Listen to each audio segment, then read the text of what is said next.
J'ai littéralement un milliard d'autres trucs à faire. Je dois terminer un rush animé, réviser pour mon oral d'anglais de demain, préparer mes révisions pour demain. Et en plus je tombe malade et dans quelques jours j'ai mes règles.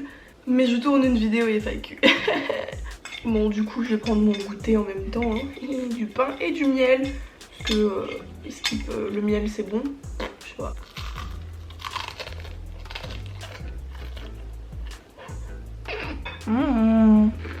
J'espère que vous aimez bien l'ASMR, hein. Du coup je crois que ça fait un petit moment que j'ai pas fait de FAQ. Il me semble que la dernière fois que je l'ai fait, j'avais encore mes cheveux verts et violets. Donc ouais, ça fait un moment, mais je suis pas sûre, donc voilà. Du coup, comme toujours, j'ai dit aux gens de me poser des questions sur l'Instagram game. Et on m'en a posé quelques-unes, donc je sais pas, elles risquent pas d'être très longues. Mais vous savez, j'aime bien communiquer avec vous, mes fans. Bref, on va commencer. Tes cheveux colorés te manquent? Eh bien, en toute franchise, pour le moment, non. Après, il faut savoir que j'ai quand même le dessous là qui est genre jaune-vert, on voit rien du tout. Donc genre j'ai quand même un petit peu de couleur, c'est le dessous, mais j'ai un petit peu de couleur et là, on voit peut-être pas, mais non, je crois qu'on voit pas cette lumière. Mais dans la vraie vie, ça se voit grave et j'ai genre une mèche violette rosée. Donc du coup ça me fait quand même un petit peu de couleur. Et en vrai honnêtement j'ai l'impression que c'est une des couleurs qui me va le mieux en fait. Le noir bleuté. Je me sens plutôt bien. Donc non. Pas pour le moment. Mais moi-même je suis plutôt étonnée de ça en fait. Au début je faisais un peu ça à contre-cœur et puis au final je sais pas ce que vous en pensez mais je trouve que ça me va bien. T'as réussi à trouver un travail finalement. C'est quoi le plus compliqué dans tes études? Je dirais que c'est que ça va très vite et que tu as pas le temps d'assimiler tout ce qu'on te donne dans une semaine. Donc ouais, apprendre une langue c'est quand même quelque chose de compliqué. Le japonais c'est pas la langue la plus simple qui existe. Tout est à apprendre en fait, que ce soit l'ordre des mots, l'alphabet, les règles de grammaire, ça n'a rien à voir avec ce qu'on a en France ou en Europe. Et du coup faut changer en fait comment ton cerveau fonctionne et en fait on te laisse pas le temps de faire ces changements et de prendre le... Enfin t'as pas le temps en fait d'apprendre correctement. Du coup en fait ils te disent que c'est le niveau 0. Par exemple il y a certaines LLCE où il y a le niveau 0 donc il y a une année un peu de prépa. Pour le japonais ils disent qu'il n'y a pas besoin mais en vrai si vous arrivez et que vous parlez pas japonais faut s'accrocher parce que ça va très très vite, voilà. Donc je dirais que c'est la vitesse. Est-ce que tu as des projets pour cette année? Bah honnêtement, à part essayer d'avoir mon année, trouver du taf pour cet été parce que le crous ça paye pas en été, donc travailler pour manger, j'en ai pas vraiment. Après si je travaille cet été, je voudrais commencer à mettre bien de côté pour mes voyages parce que là ces deux dernières années je mettais beaucoup de côté pour les tatous et là maintenant que je vais avoir assez pour mon gros projet tatou, je me dis je vais un peu me calmer au niveau tatouage et mettre de côté pour mes voyages. Donc ah oui, et puis aussi trouver un taf pour l'année prochaine puisque l'année prochaine le crous m'enlève quasiment 100 balles de bourse, donc c'est pas viable 250 € par mois pour vivre, donc trouver un travail. C'est quoi ton prochain tatouage? Eh bien ce sera mon demi-bras, genre ça va être à peu près de ici jusqu'au dessus du coude, donc c'est pour ça que je mets à peu près 1000 € de côté pour mon projet. Je veux pas en dire plus que Miyazaki, voilà. J'en ai déjà un petit peu parlé sur les réseaux, par-ci par-là, ceux qui savent ils savent, ceux qui savent pas tant pis, faudra attendre. Je pourrais pas dire quand est-ce qu'il sera fait parce que je veux que ce soit la même tatoueuse qui m'a fait celui-là, sauf qu'elle n'est plus en salon et maintenant elle ne fait que des guests, donc je dois attendre qu'elle fasse un guest à Lyon pour pouvoir le faire, donc je sais pas quand c'est, elle sait pas non plus, donc t'aimerais faire quoi plus tard? Pire question ever, parce que je n'en sais fichtrement rien et je n'y réfléchis pas. Je pense probablement que ça n'aura rien à voir avec mes études, je pense pas travailler en langue en fait. Pourquoi je fais ces études vous me direz? Parce que ça me plaît et que je sais pas quoi faire, donc autant apprendre pendant que je réfléchis pas. Ouais non, je me prends pas la tête avec ça. Donc j'en sais rien, qui vivra verra. Comment organises-tu tes journées? Eh bien tout dépend de à quelle heure j'ai cours.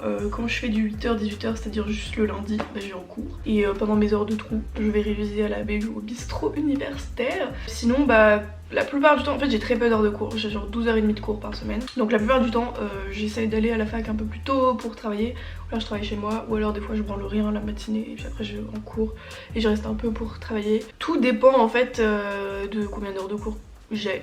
Voilà. Après souvent je sors voir des potes après les cours, enfin des trucs comme ça quoi. Est-ce que c'est dur de réaliser de tels make-up, en parlant de maquillage bien sûr? Eh bien, dur, bah c'est dur au début quand tu commences, quand t'as pas de technique, quand t'as pas le bon matériel, que t'as pas l'habitude. Après ça devient juste quelque chose de long, mais dur non, pas vraiment. Après il y a des fois quand tu testes des choses nouvelles, bah bien sûr ça devient plus compliqué puisque tu n'as jamais fait ça avant. Mais voilà, ça dépend de... Enfin, ça se travaille quoi. Mon plus grand objectif pour 2020, avoir mon année passée en L2, ouais. Penses-tu faire encore des tatouages et ou piercings pour atteindre ta forme finale? Bien sûr, vous le savez, j'ai fait récemment mon piercing au nombril. Le prochain, normalement, ce sera mes tétons pour mes 20 ans, parce que je crois que ma meilleure amie m'offre un piercing au téton. Je commencerai par un, puis je me paierai l'autre quand je pourrai. Après, niveau piercing au corps, enfin corps-visage, ce sera terminé. Après, j'aimerais remplir mes oreilles un peu. Bon, oreilles c'est corps, mais vous voyez ce que je veux dire. Après, ce serait tout. Puis tatouage, bah je vais jamais vraiment m'arrêter, je pense. J'ai tellement de projets et d'idées en tête que voilà. Ah oui, aussi, il y a une connaissance, une fille que j'aime trop. D'ailleurs, elle s'appelle Cinnamon Tattoo maintenant, je crois, sur Instagram. Je vous le mettrai en barre d'infos. Elle est sur, je sais plus quelle ville, je vous le marque. Bref, elle commence le tatou, mais elle est grave douée et elle est trop gentille. Et j'aimerais bien lui la voir, donc dès que je peux, j'irai la voir pour me faire tatouer. Un tatouage Bojack ou Animal Crossing, je verrai au moment voulu. Et voilà, bref, les tatouages, j'en aurai constamment, continuellement en fait. Partez du principe que tant que j'ai de la place sur mon corps, j'en ferai. Tes études te plaisent? En vrai, de ouf. Je suis ultra stressée. Je me plains beaucoup parce que c'est très fatigant, très éprouvant. J'ai pas eu mon semestre, du coup ça m'en a foutu un énorme coup sur mon ego et ma confiance en moi. Voilà, mais par contre j'ai pas envie d'arrêter. Si je dois redoubler, je redoublerai même si j'ai pas envie. Parce que oui, ça me plaît vraiment beaucoup et je regrette absolument pas d'être allée en LLCE même si c'est difficile. J'assume mon choix.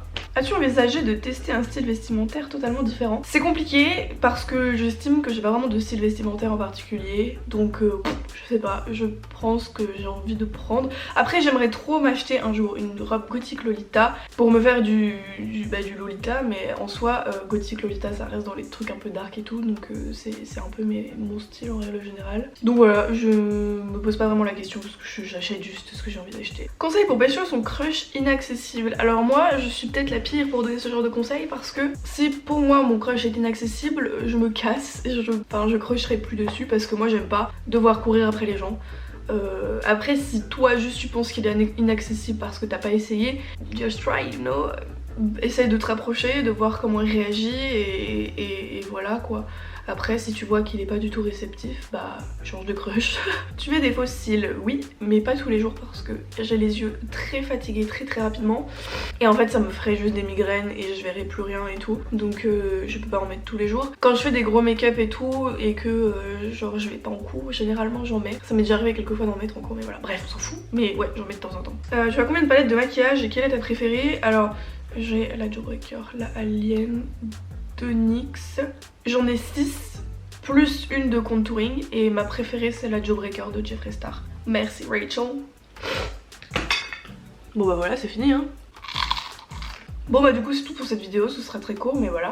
Donnez-moi des idées de vidéos que vous voudriez que je fasse. Un jour je tournerai mon haul AliExpress de ce que j'ai commandé depuis. Parce qu'en vrai j'ai grave des trucs sympas à vous montrer mais à chaque fois je recommande de nouvelles choses et je me dis ah mais je vais attendre que ça arrive et au final je filme jamais de vidéo, bref. Je vous dis à plus en plus, à bientôt dans le métro, à demain dans le train, bye bye.